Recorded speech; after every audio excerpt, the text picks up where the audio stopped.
All right, let's jump in. So today I am excited to welcome Jean and Mike Corbin and Hayden Hamby from Poudre Wilderness Volunteers, or PWV. Jean currently serves as chair of PWV's board of directors. She came to PWV after over 30 years in the Texas public schools and in private practice, working primarily as a music therapist and a music educator. She and her husband, Mike, who you'll also meet today, retired in Colorado in 2009 and quickly joined PWV in 2010. Mike Corbin currently serves as the chair of PWV's new recruit training. Prior to retiring in Colorado with Jean, he had a 31-year career with NASA. Mike has been engaged with PWV's volunteer training since 2012 and has twice served as chair of their board of directors. And then finally, Hayden Hamby joined PWV in 2022 and serves as co-chair for their recruiting committee. After moving to Colorado from Oklahoma for school, he says, and he quotes, he took to the outdoors like butter rolling off of a hot biscuit, or in his words, with vigor. Outside of PWV, he works for a large organization to create solutions for wildlife disease and damage. So thanks to you for being here today. I'm so excited to hear what you have to share with us. And with that, I'll turn it over to the PWV crew.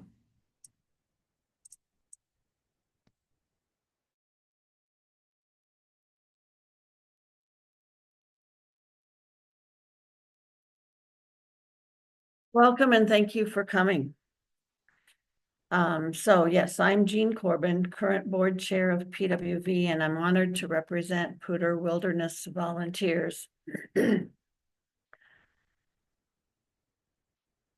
Just to make sure everybody knows, in the interest of time, please save your questions for the end of the presentation. First of all, I'd like to address why we think we've been asked to present to you. Poudre Wilderness Volunteers is the largest volunteer organization in the U.S. that supports a land management agency. In 1995, our district went from 3 full-time persons and 30 seasonal employees down to just 1 full-time person and 2 seasonal employees working trails.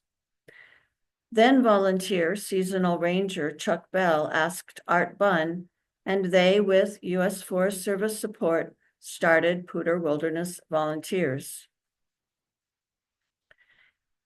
In the summer of '96, patrolling began.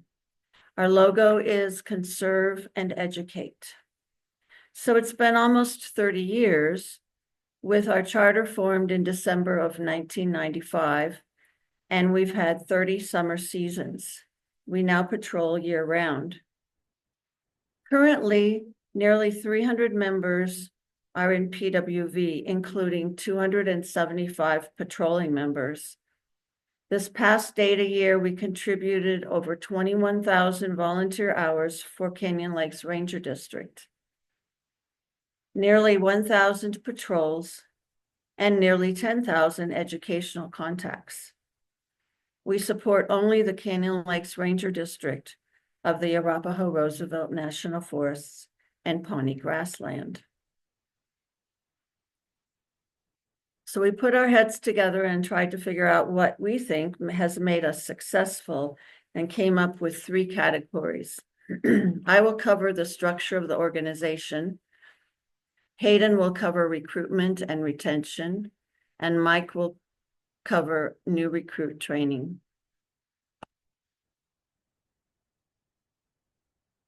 So the structure of our organization, we are all volunteer. We have no paid staff. We have no building, just a storage shed to keep our stuff in. Especially having no staff really keeps our expenses down. We have a great relationship with the Forest Service. We are true partners, not working solely under their direction, but working with the Forest Service staff. And we are fortunate in having had only 3 Forest Service reps working with us over these 30 years. We are thankful that our Forest Service folks value our work. Committees are our foundation. We have a flat organizational structure. The committee chairs, excuse me, are empowered to manage their work as they see fit. We value the numerous working committees who do the work. They raise the funds. They train new and recertifying members. They organize ongoing training, organize educational activities off trail and on for the public, manage patrolling gear and other needed supplies, organize and lead trail clearing, maintenance and restoration patrols, oversee patrolling activities and reports, keep documentation up to date, manage the PWV website and the Canyon Lakes Ranger District database, and more. Our board of directors each has 3-year terms, so they rotate through. And the chair position starts with chair-elect, going to chair the next year, and past chair the third year. This is a great way to pass on information and skills while having some new blood in the mix. Our advisory board is mostly made up of past board members. We also have our previous, now retired Forest Service rep as an advisory board member. They provide historical perspective and institutional memory, a broader variety of experience to the board.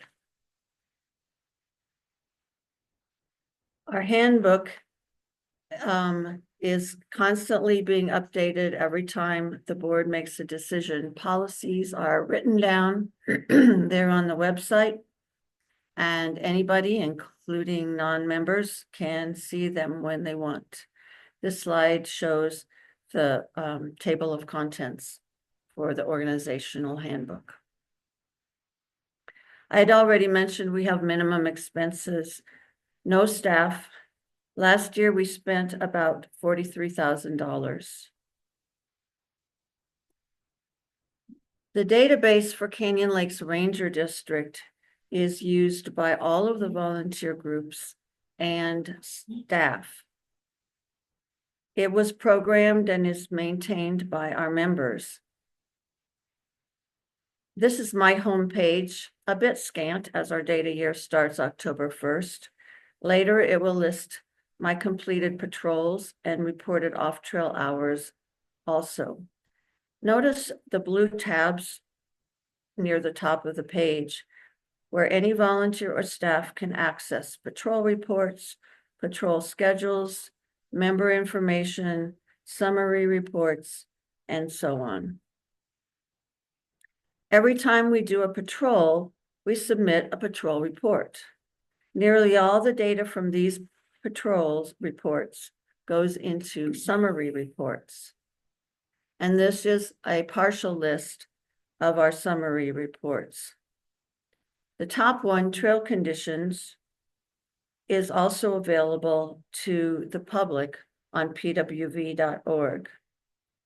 It shows the last 3 reports on each trail, the dates, how far the patrollers went, how many people they saw, and a short narrative on trail conditions and other information of interest to the public. Along with our trail descriptions that are available to anybody on pwv.org, these resources are better than any app.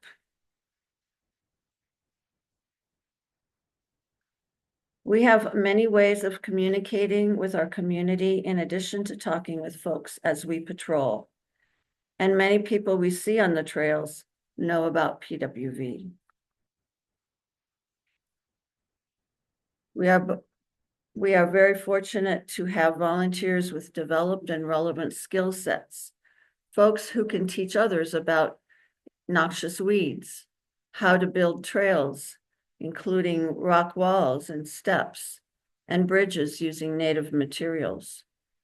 People who can develop curricula for our Kids in Nature program, who can provide advanced training for our membership, and many other tasks. We are also fortunate to have a community that appreciates our public lands and that supports protecting them for future generations. And now I'll turn things over to Hayden. All right, musical chairs. Hi, folks.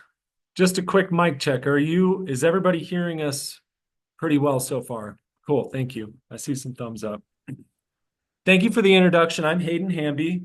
I took over as recruiting co-chair several years ago, I think 2023, from some real veterans at the gig. So I'm trying to live up to the standards they set for me. I'm also joining as a board member starting in January. And what I want to talk to you now about is our recruiting and retention efforts with PWV. So all the amazing functions that PWV serves, we have to have people to do that. And as Jean mentioned, we have about 300 volunteers, and we maintain that number pretty much every year. It fluctuates a little bit, but it's always around 300 volunteers since I've been a member in 2022. All right, so I'll start with a brief mission statement. So super briefly, the mission of PWV is to assist the U.S. Forest Service to manage and protect wilderness and backcountry areas in our district, the Canyon Lakes Ranger District. That mission is broad enough to accommodate the motivations of new recruits and members. We serve a lot of functions within the organization. We just have to match what we do to the interests of the folks that know about us and those that don't know about us. So the messaging that we put out there, whether it be on social media, the radio, flyers at special interest groups and organizations, that all needs to work in harmony so that we get as much exposure as we can to really target the people that could contribute in a meaningful way to the work that we do for the Forest Service. And then once we've captured those people, we want to retain them because their skills can continue to develop, and we help them do that. And I'll tell you a little bit about that later. We help them do that, and they grow within and outside of the organization. So they get some sense of self-satisfaction by participating, and then they always put in a lot of their effort and get much more out of that in return. So it turns out that the service itself can be a recruiting opportunity, right? So one example is on our website, pwv.org. If you haven't been there, go there and check it out. If you're in our area, you can find trail descriptions for all of the trails that are in our district. And an example of that is shown on the right side of the page here. What the trail is accessible, who it's accessible by hikers, stock, whether dogs can be allowed, caution notes, all kinds of information there, just generally available to the public. And so this is one of the things that keeps bringing people back to our website. And some of those folks decide to volunteer later, A lot of our recruiting, though, happens not by me necessarily, but by all of our members as we're out on patrol. Every contact on the trail is an opportunity to do recruiting. We talk to people, we educate, we do a little bit of training. We use the authority of the resource technique to help educate people in how to recreate responsibly out there. But also, if there's someone out there on a bike and they shouldn't be, or if they're out there with a dog and they shouldn't be, we don't tell them, hey, you shouldn't be here, or we don't just say that. We have business cards that list the other trails that they can take their dog off leash or their bike. And so we use those as an opportunity for recruiting as well. Also, we have public work days and other events where more than just PWV volunteers are invited out to do work on the trail, to learn new skills, to interact with the public, to interact with each other. Those can all be considered recruiting opportunities. And more specifically, the recruiting happens in a narrow, kind of a narrow window of the year. Because our organization is large and we represent the Forest Service when we're out there doing our work, the training, which Mike will talk about here in a minute, the training is pretty intense and extensive and requires lots of thought and planning. So we cannot, or we haven't been continuously recruiting throughout the year. We open up a window at the beginning of the year, and my little recruiting box is this dashed box on the left side of the page of the slide here. It starts with outreach and the messaging and what we want people to know about us so that they get interested. And then if they decide that they want to join or they want to know more, we invite them to interviews, which are more like discussions. So it's a chance for a new member or a new recruit to sit down with PWV volunteers and often with a Forest Service representative and have a more intimate, close discussion about the work that we do. That way, current members and the new recruit can figure out if it's a good situation for both, right? So the interviews or the discussions, after that comes an invitation to join, and this happens over 2 weekends. At the conclusion of those 2 weekends, the folks that interviewed with us get an offer to join, and then when they get back to us and say yes, recruiting puts them into training groups, which we call animal groups, and then they're handed off to their training group leaders, and they go through kickoff night and other training steps before they're fully fledged members, and Mike will go over that with you. So that's more specifically how the recruiting part happens, but the retention part happens in a number of ways. And I prepared this slide to show you several of the types of events that we put on our calendar at pwv.org, which are learning opportunities, social events, credentialing opportunities. There's all kinds of ways that we incentivize people to continue volunteering with PWV, to offer development opportunities and supplemental training so that they, could possibly get credentialed in first aid, wilderness first aid, map and compass work, leave no trace.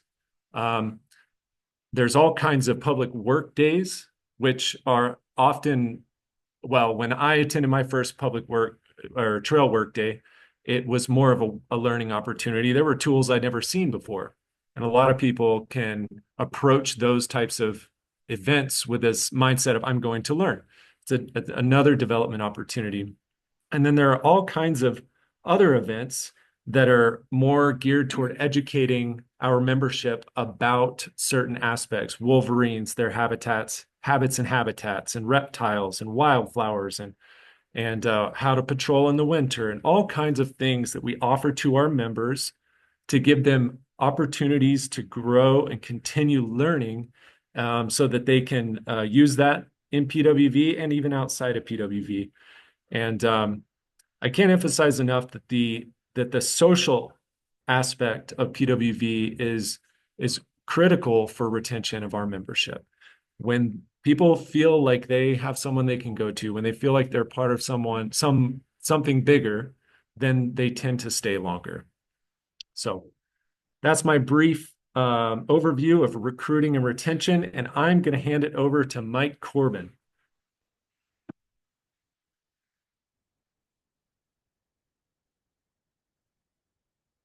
Thank you, Hayden. He did half of my charts, but that's okay. I'm sorry. So I am Mike Corbin. I am the chair of the PWV New Recruit Training Committee. Our basic function is to ensure the recruits we bring in, and we bring in 40 to 60 every year, to make sure they are ready to go out and patrol the trails and do all the functions required of a ranger on patrol. To do this, there's several things that are key that they must learn. One is leave no trace principles. these leave no trace is basically our philosophy. It's what we're trying to accomplish and get everybody to follow. Because we are primarily an educational group out on the trails. We are trying to educate the public, particularly the ones that maybe don't really know the proper things to do out there, either for safety or to protect the environment. And also we want our folks to understand U.S. Forest Service regulations, which are based on leave no trace principles, but they, being a regulation, get a bit more specific. And then finally, we want to make sure our folks patrolling are competent interacting with the public. And usually that's very easy. Everybody's out there is friendly. But sometimes you have what we call a learning opportunity, where some of the public is doing something which isn't quite proper. And we use authority resource as a great method on how to address these issues in a non-confrontational manner. Authority resource, if you're not familiar with it, is really a great process. It was developed years ago by a CSU professor, George Wallace. Not the governor of Mississippi, but he's our George Wallace. He was an original member of PWV, and this process is used really throughout the country now. We run into it at national parks and other forests. Okay, we train and work closely with our recruitment friends. Partly, we want to make sure the new recruits understand what they're getting into. That is a big step towards retention. You don't want to bring people in that really don't want to do what we do. And if they don't understand what we do, that can be an issue. Okay, the process itself, there's several things we ask a recruit to do before our big training weekend. We have certain assigned reading for them. We have a training manual, which is quite extensive, but we assign them certain readings of that. We have some instructional videos for them, and we have some in-person training. This is all prior to our spring training weekend. Each recruit is assigned to a training group of between 8 and 10 recruits with 2 of our instructors. They will be together throughout all the training. We find that when you keep them in one group, they get to know each other and they're more comfortable about going out and doing things that they may not get right. Our first training session we call kickoff night. We have all the recruits in with a bunch of our folks. And basically it's the first 30 minutes is introduction. PWV management and Forest Service personnel welcome them in. Part of the reason to make sure our new recruits understand we have a partnership. We work with the Forest Service rather than for the Forest Service. These small training groups, in this kickoff night, so we have 30 minutes of introduction and 2 hours actual training with a small group.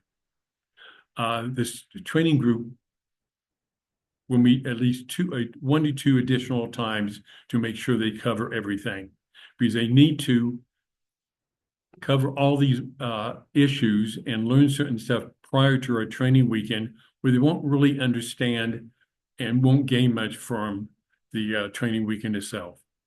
So it is mandatory that they get this training. Now, we're very flexible on how they get it.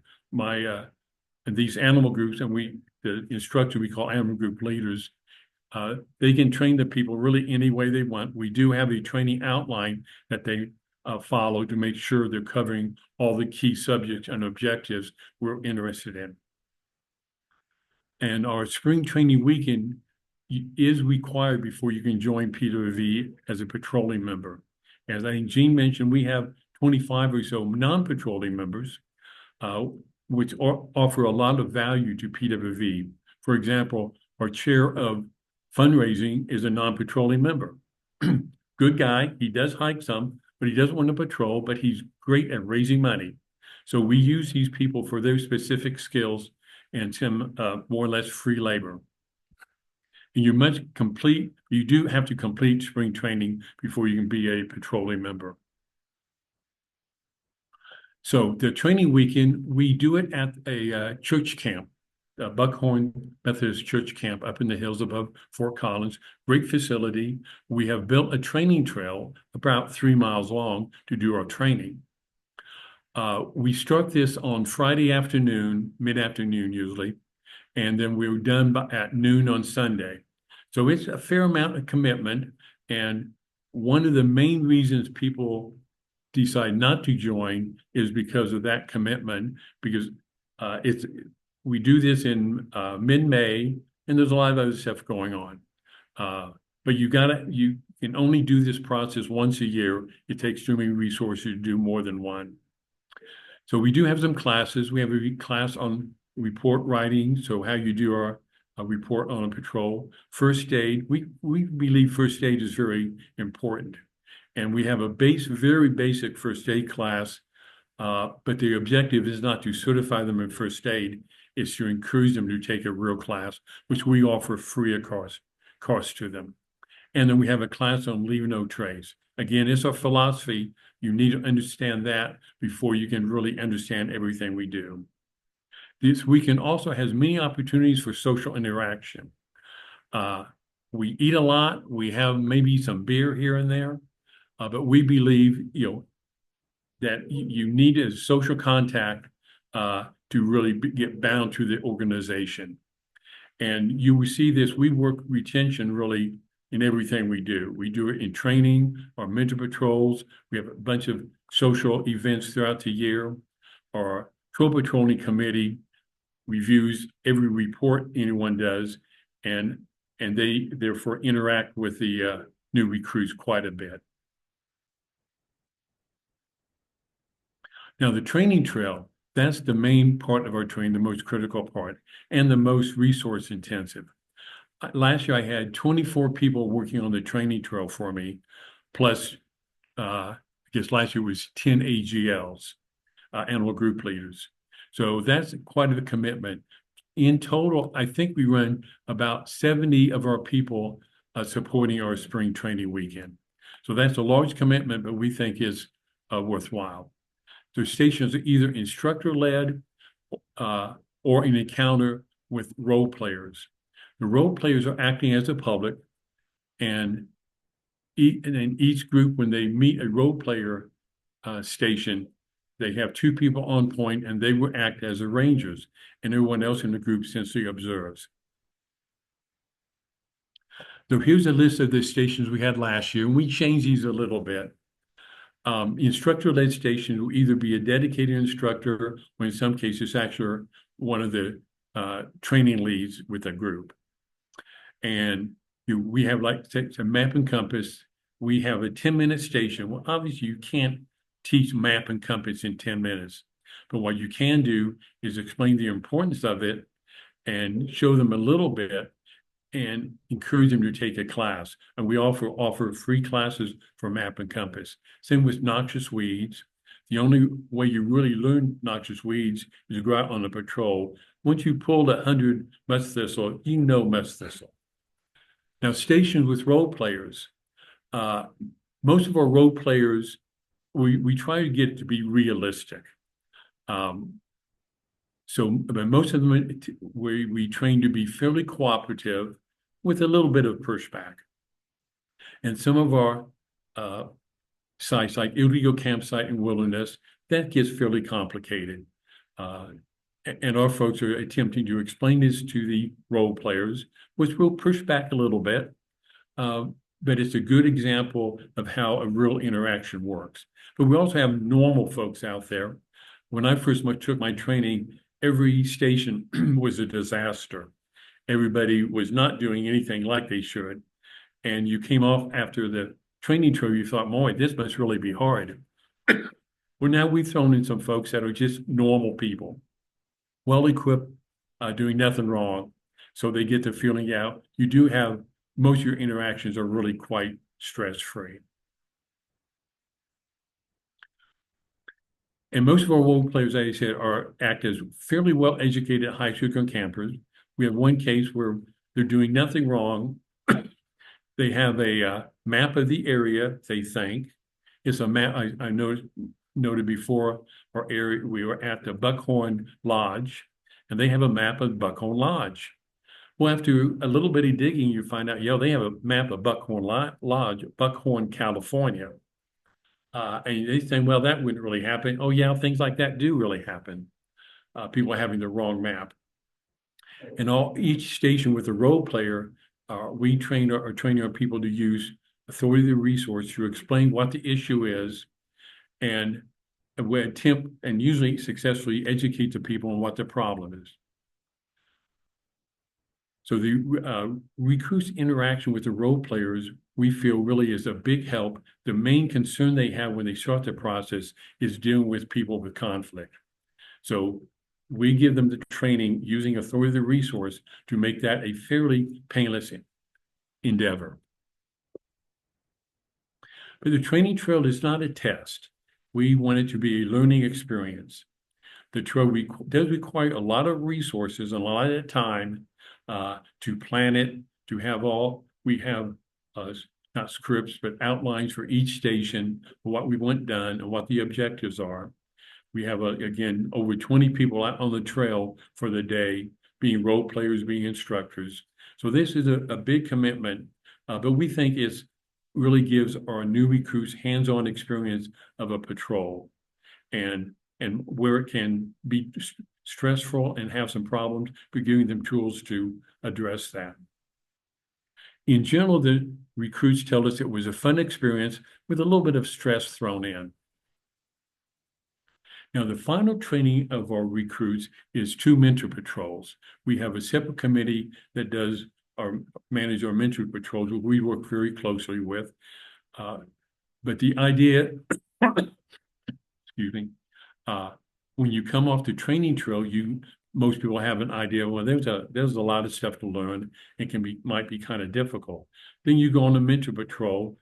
You probably don't have any conflict with anybody, and you see what a real patrol is like. Mainly just a walk in the mountains talking to people. So that helps build the confidence of our new recruits. Now, our instructors in each group, they will keep in touch with their recruits, their 8 to 10 recruits throughout the summer, one to see if they have any issues, to answer questions, and encourage them to get a number of patrols in. So in summary on training, we have plans and objectives what we want them to learn. They should be able to perform all the tasks a ranger does on patrol, and we want to give the recruits the confidence that they can go out and do this. We find out in the past years, before we had quite extensive training, we lost some people right after spring training because they didn't think they were capable of doing it.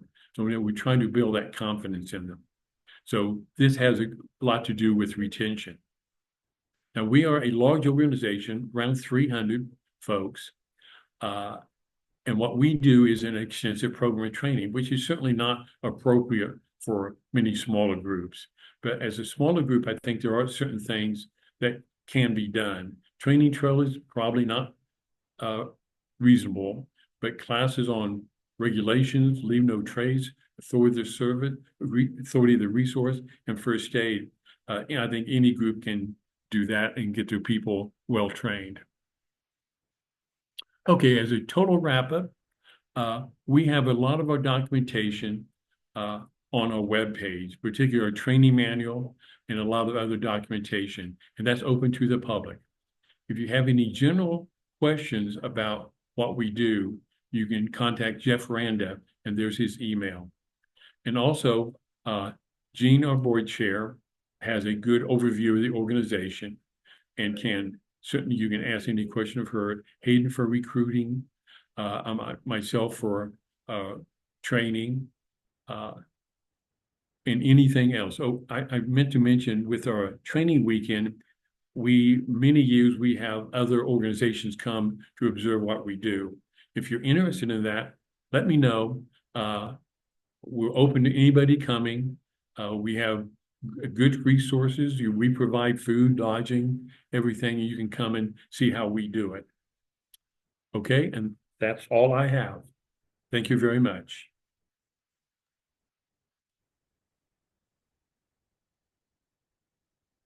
Thanks so much, you guys. That was great. I think we'll open it up to questions now. I'd welcome folks to turn their cameras on while we're doing the Q&A if you'd like to. Some people already have theirs on, but if you don't, we can make this more of a group conversation.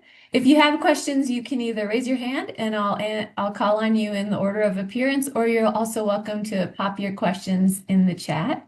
So while folks are thinking about questions, I'll get us started and then we'll go from there. But I will say one thing that Mike did not mention about the training, which I've attended, it was one of the first things I did when I came on to NWSA, is that it's really fun. It's a perfect balance of structure and fun. And I think I would imagine that it's one of the contributing factors to, the retention of your volunteers. And I think it's also just a really interesting model in the nonprofit world to be selective about volunteers. And I love to see that it's working for PWV. I know the nonprofit world can often have a mentality of anybody who's interested in volunteering, we need to engage them. And I think you guys do a really good job of making sure that there's a really good match between your volunteers and the work that you're doing. And I think that priority really shines through in your sheer number of volunteers, all the work you do, and your retention. So congrats. I think it's amazing and a big reason why I invited you guys to present. So one question I have for you is, I sense that the PWV structure is really based on robust committees, and that's a part of your success as a volunteer-led organization. So I'm curious how do you hold committees accountable and make sure they're meeting the goals and objectives of the organization?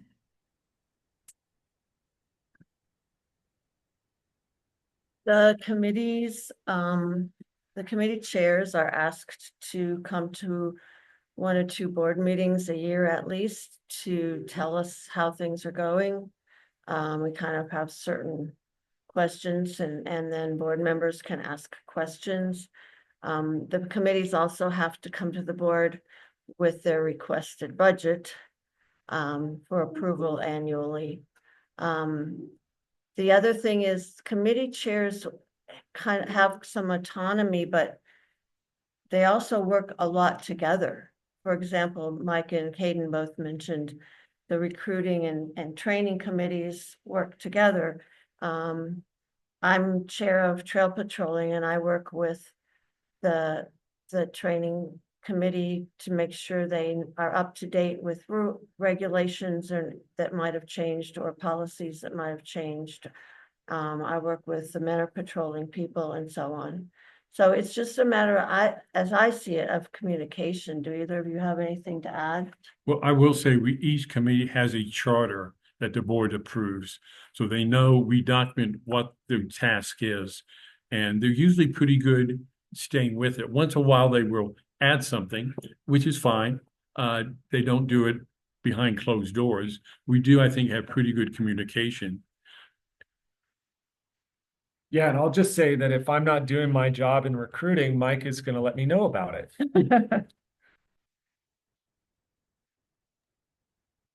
So in some ways, you're holding each other accountable, but then you also have the structures in place to build that accountability into the organization, it sounds like. Yeah. Yeah, we got the structures and another part of that puzzle is I don't know what the longest committee chair, who's been the chair of their committee the longest, but it's not forever, right? So it may seem forever. Committee chairs, when they're outgoing, they help to select the new ones if they're lucky enough to get someone to do it, right? And I think that they have an eye for it. You develop an eye for it, and you pick people that you think are going to be good for it, and you give them the tools that they need to succeed in that role, and hope for the best. Awesome, thanks. Well, we've got some questions piling up, so I'll go in order. We'll go Mike, Randy, and then Mia has a question in the chat. So Mike, go ahead. You can take yourself off mute and ask your question. Yeah, thanks everybody. It was a great presentation. PWV remains the the leader in a great organization. A couple questions. One is you mentioned the interviews you do before people get an invite. Are those sit down live interviews? Are they Zoom? Or are they a combination of them? And how long do they normally last? Normally we I have budget. another question. Go Yeah, ahead. if I can answer that one real quick before I forget. So the interviews, I said they take place over 2 weeks, 2 weekends, but really when someone is invited to an interview, what that looks like is they'll come in and for 30 minutes, they'll get, or roughly 30 minutes, they'll get a brief PowerPoint slideshow with the overall information we'd like them to know up front about PWV, like what's the expectation for the service they provide in a year? Like we say 6 patrols, we'd like 6 patrols. What can they expect? What kind of training opportunities can they expect throughout the year? Just general stuff like that. After that PowerPoint slideshow, they go directly into our interview rooms. That's two new recruits or potential recruits, right? With with a PWV member and the Forest Service representative usually, or sometimes it's two PWV members. So it's two current and two potential. And that's the small group that we have for those interviews. Did that answer your question fully for that part?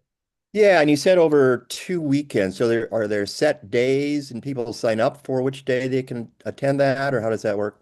When they submit their application online, the application is just like demographic information and what their interests are and things like that.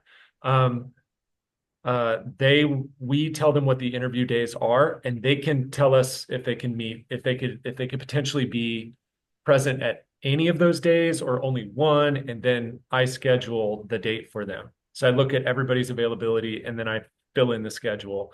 And I forgot to answer part of your question. Sometimes we have them on Zoom. We try to avoid that because we have to get a Forest Service representative and other PWV folks there, and there's information we collect on the interview days. It's way better if we have them all in person, but in a pinch, we can do them on Zoom, and I've done that every year, at least a few of them, and it works out as well. But that turns into one big interview, right? Like then there's like 10 people in the Zoom call. So Got it. Great. Thanks. And then my second question is, you mentioned the charters for your various committees. Are those on your website or are those available to take a look at to see what the Yes, various they committees are. are on the website? Yeah, I'm also the chair of the organizational handbook. I haven't been able to get rid of that one. And yes, it's on the our web page. You have to dig a little bit to find it. The tab is About Us. If you look at the About Us tab on pwv.org, there's governing documents. Yeah, and the operational handbook has all of our policies, committee or board policies or organizational policies, and the charters all our committees. When we first joined in 10, we had nothing like that. And everyone said, yeah, we have policies because the board has approved these things, but nobody wrote them down. So one of our guys went through then about 20 years of minutes and gathered them all up, and we put them in a document. And I've been stuck with it ever since. All right. Thanks very much. Randy, you're up next. Hey, thanks, Joelle. Good to see you. Hey, the more I learn about PWV and how supercharged you guys are, it blows me away. It's amazing. I work for Backcountry Horsemen of America, and I saw some pictures of stock, and I've had the good fortune to work with Dave Cantrell and Jeff Randa for many years now. But can you tell me briefly about that aspect of it, of handling horses and or mules, or maybe even llamas? I don't know if they're used, but that's a critical element that I'm not aware of any other, stewardship group of comparable size or even the small ones having people that are stock handlers that help in the work projects. And I assume the Canyon Lakes District or the Forest Service doesn't maintain its own stock. Correct me if I'm wrong, but do they have facilities for you to handle stock? I mean, how is that worked out where they're giving you the green light, and what do you have to demonstrate to them that you're capable to do the stock handling? Because again, that's just another aspect of what a supercharged group you are. So congratulations for all the great stuff you guys been doing. Yeah, and I'm real involved in all the trail work, and I love horses when they're carrying my tools. But yeah, we have about 10 or 12 stock people. In the last 4 or 5 years, they've gotten into packing. Uh, rather than just some of it, they just ride the trails like any patrol and interface with people. But they've gotten into packing, which is a really good benefit when you're trying to, like build a bridge 6 or 7 miles up in the wilderness, because those tools get really heavy. Uh, so yeah, they're getting better and better. We also at times we have a trail committee that goes and mainly clears trees, and they may get 10 or 12 miles back in the wilderness for 6, 7 days, and they've been using rented llamas. Uh, we do have one lady patroller who has llamas, but she does not pack with them. So yeah, uh, uh, we have stock. We've always had horses and llamas.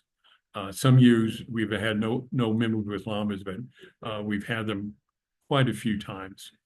And they are and when you're doing trail work, yeah, you can't beat pack animals. We've not tried goats yet, but who knows? I guess, Jeff, the other part of my question is, and how is the Forest Service receptive of that? Do they have any requirements, qualifications, training that you need to do to pass their muster of using stock animals? Because obviously there's inherent risks to doing so too, but you've obviously done a good job of alleviating that concern. Yeah, I'll chime in with one thing while Mike is thinking about it. We do require that our stock members meet the same fitness requirements as all the other patrolling members, right? If you get a horse that goes down out there, the person riding, if they were riding that horse, needs to be able to get themselves out of there as well. And what is it? 5 miles, 15-pound pack. What's our yeah, you have to. A requirement is be able to do 4 miles with a 15-pound pack. yeah. Our stock people are not certified by the Forest Service. We've been doing this for 30 years, and we don't ask that question.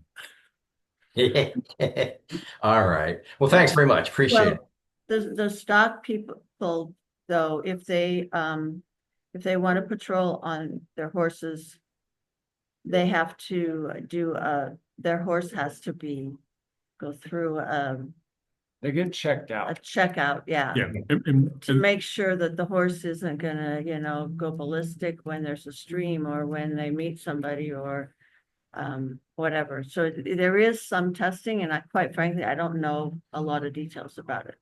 but we do that internally. A number of years ago, maybe 10 years ago, we found out some people were joining up that could not get on and off their horse without a ladder. And our stock people said, nah, that's no good. Yeah. So we do have requirements, but yeah, they are not certified by the Forest Service. Okay, great. Sounds like it's working out fantastic. Thanks so Yeah. much. Thanks, We have- guys. We Okay, have so- fewer stock go ahead. people now than we did 15, 16 years ago when Mike and I joined. And we see fewer stock on the trail now than we did back then too. I think, I don't know if it's economy or what, but there's less horses out there. A few more llamas though. All right, so Mia has a question. Hopefully I'm pronouncing your name correctly. She asked, can you talk more on active volunteer retention and appreciation, aside from the typical pat on the back or social media posts? So how are we recognizing our volunteers for their efforts? So we, at the end of every year, actually, Yeah. The end of every year, the chair and chair-elect have a year-end event, and our wonderful database tallies up data that's a little mind-boggling in quantity. We honor people for 5, 10, 15, 20, 25 years, 30 now years of service. We honor people who have completed their requested 6 patrols in a year.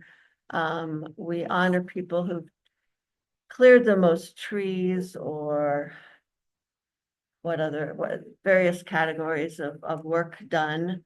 made the most public contacts, that kind of thing. We also, a lot of it is much more casual too.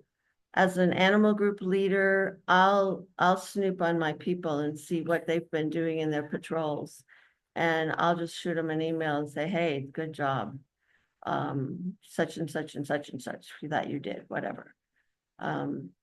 So, but I think more than recognition, people want to have relationships. And the more people that our members know that they could call up and say, hey, I want to patrol on Saturday. Are you free? Do you want to go with me? That's really important. And let me add in, up to about 10 years ago, we gave formal awards for certain things. And we actually got pushback from people that they didn't like that. One thing, you're a high performer, like cutting down trees, it's the same people every year. So we moved to no awards, but just recognition. And that seems to really work better for us anyway. And sorry, one more thing to add about that. It's okay, I can lean in. We don't have to keep moving it. So this social aspect of what we do comes out in different ways. As Jean mentioned one, but we also have the freedom within PWV to initiate social gatherings, right? Like, or social events or social groups. So one of the things that Jean told me about recently was a backpacking trip with all women, right? As an opportunity for them to explore and learn some things and get to know each other. But also to learn about what you want, what gear you need and things to think about for backpacking versus day hiking. Yep. And we've got a book club. We've got a fly fishing club or groups within PWV that meet up and do things that aren't necessarily on mission, right? They're kind of just hanging out, having a good time together. And those are the ways that people are building those connections, feeling camaraderie, and feeling part of a bigger thing. And since we're talking retention, over the last several years, our retention rate for first year people is running between 70 and 80% of them come back for the second year. And we track that for 5 years. And it goes down every year, but some people on old and retire, they have lives and have other things. You move out of the area, or some more people more or less age out. Yeah, thanks, guys. I would say too, from being at that training, you have folks aging out, but you're also doing a great job of bringing younger people in, like Hayden. And I felt like it was a pretty diverse group of recruits that you had, at least the year that I was there. It was really impressive. Is and Okay. actually our average our number of younger folks has gone it's gotten bigger through the last 5 years maybe. But we keep old folks. I think our oldest member now is out on the trail is maybe 82, 83. And I think I see him looking at me. Well, we've only got 4 minutes till the top of the hour. Like I said, we can go a little longer, but I know some folks will have to jump at that time. So I'll go to David's question. He asks, you are in a pretty remote area. Where do you draw volunteers from? And what participation expectations do you have for volunteers? So we get a lot of folks that join because they heard about PWV through a friend, a current member, maybe a neighbor. That's how that happens. A lot of, while the average age is shifting a little bit, I think historically, I'll just say it. Fort Collins is a great place to retire. Okay. We don't have just all retired folks at PWV, but there are plenty of people around here with time on their hands that also like to recreate, and they hear about us. I mean, we've had some pretty good publicity in the last several years with what was the Cameron Peak Fire brought in a lot of young volunteers on public work days. Yeah, disasters And- get good, is good PR. And then some of those public people joined. Yeah. So the word gets out. They see us on the trails all the time.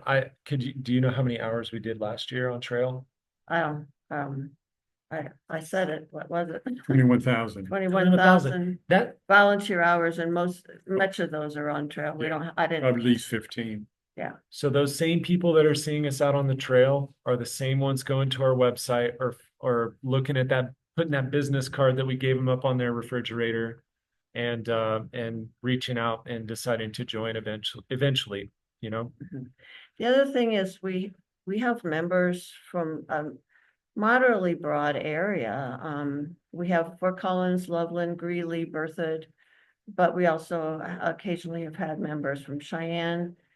We have a few members who live out of state and made the effort to attend spring training and come in vacation and do patrols while on their vacation. So it's a very broad spectrum of ways, I think. Did we answer the whole question? And participation expectations, Oh, 6 patrols a year. And that could look like, and it's all year now, January to December. That can be some workout on the trail. It could be a patrol where you gather data and talk to people. There are several things that qualify as a patrol. and the top patroller last data year did 72 days. So, it's like, if you don't, the reason we ask for 6 days is if you don't use skills, you lose skills. But we don't fire people who can't do it. We have one guy who backed out and wasn't patrolling at all for 2 years because of some knee surgeries and things. And he's back on trail crews now doing rock walls and bridges. So, it's not good to have a requirement, I don't think. But we do have that expectation and try to explain it to new folks that, it's the use it or lose it idea. So, We also recertify people. The Forest Service requires us to certify folks every 7 years if they're patrolling members. And that helps people who've been out of it for a while get back into it in some cases. Mhm. I'm sorry. No, I'm sorry. That was David Johnston's question. And then Celia jumped in. Y'all should know Celia is one of us. And she was the recruiting chair before me. She onboarded me in this role. So she knows what she's talking about. And I think, unless David, you chime in with another one, I think we got your question taken care of there in the chat. Yeah, and I think this is a good follow-up question. Margaret asks, what if a person wants to join but not hike? How many non-patrolling members does PWV have currently, and how much training can non-patrolling members participate in? Non-patrolling members can participate in anything. And we have roughly 25 non-patrolling members at this time. Some of them are non-patrolling because they had a conflict for spring training weekend. And I taught our bookkeeper actually is non-patrolling, and she's hoping to be able to go to spring training this spring. So that's some of the reason that people are non-patrolling to start with. But the vast majority of our members are patrolling, but that, as Mike mentioned, his example with our fundraising chair, there's valuable work that is done by non-patrolling members.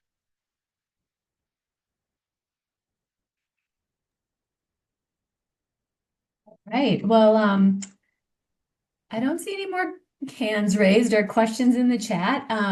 And we're at the top of the hour. If folks do come up with more questions, like I said, we can go 15 minutes longer.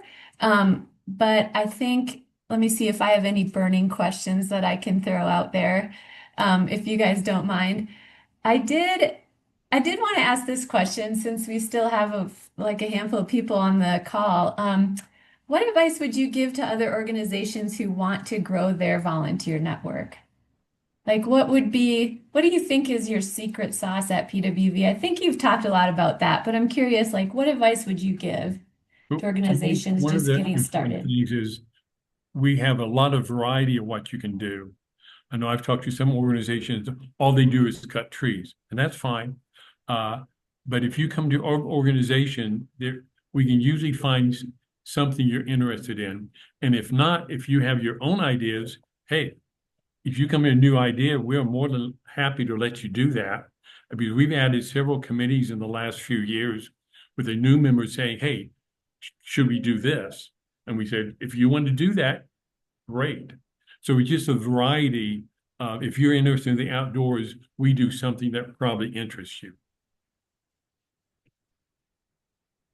Anyone else want to chime in? Yeah, go We ahead, have some Jean. people that only work with our Kids in Nature program, and they take kids out on trails and go to educational activities and teach kids something about the natural environment or fire prevention or fire importance or et cetera, et cetera. And that's all they do, and that's what they want to do. We have other people who only want to cut trees off, and they don't want to build trail or anything else. They just want to cut trees off.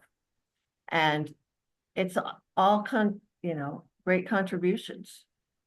Yeah, so if you have questions, like if you have questions about how can you incorporate a new functionality or activity in your organization, check out our list of committees, right? That can give you an idea for some of the things that you might try to incorporate into your group, you know. And if you have any questions about those committees, like, oh, I'm not sure exactly what Kids in Nature means or what they do, send us an email and we'll tell you about it. Well, thanks so much, guys. I am popping a few links in the chat. I originally had links to all of these emails in there, but they're not the hyperlink isn't working. So I'll be sure to send all of that out with our follow-up email. So if you didn't get a chance to write it down, that's okay. It'll be coming your way later. And yeah, thanks again, Jean, Mike, and Hayden. It's been awesome to have you. And I hope everyone who's joining us today really got a lot of information out of this, and you're leaving with some new ideas on how your organization might improve volunteer engagement in the so important stewardship work that you do. As a friendly reminder, a recording of this webinar will be posted to NWSA's YouTube channel soon, and links to the recording will be available on our website. And then we'll also send all of these things to you via email. Please feel welcome to share the link to the webinar in your circles so that everybody can benefit from this information. If you like engaging with the NWSA community, I also invite you to join our community conversation next month. We're going to do that in place of our regular webinar. And the plan is to talk about the trends, opportunities, and challenges the organizations in our network are seeing in fundraising this year. So I'll share a registration link and a date in the follow-up email. You can stay up to date on our future webinars by subscribing to our newsletter and our YouTube channel. And you can always visit our website to see our full webinar lineup and connect to past webinars. And links to all of these things are in the chat. And if you're a current member organization, thank you. You're supporting this resource. And if you're not yet a member or a contributor and you really like this content, we'd love to have you join us, and you can donate through the link in the chat. So with that, that's a wrap. Thanks everybody for joining us today. Again, great presentation, and hopefully we'll see you next month. Happy Thank you so Thanksgiving. Thank you very much. It's been a pleasure.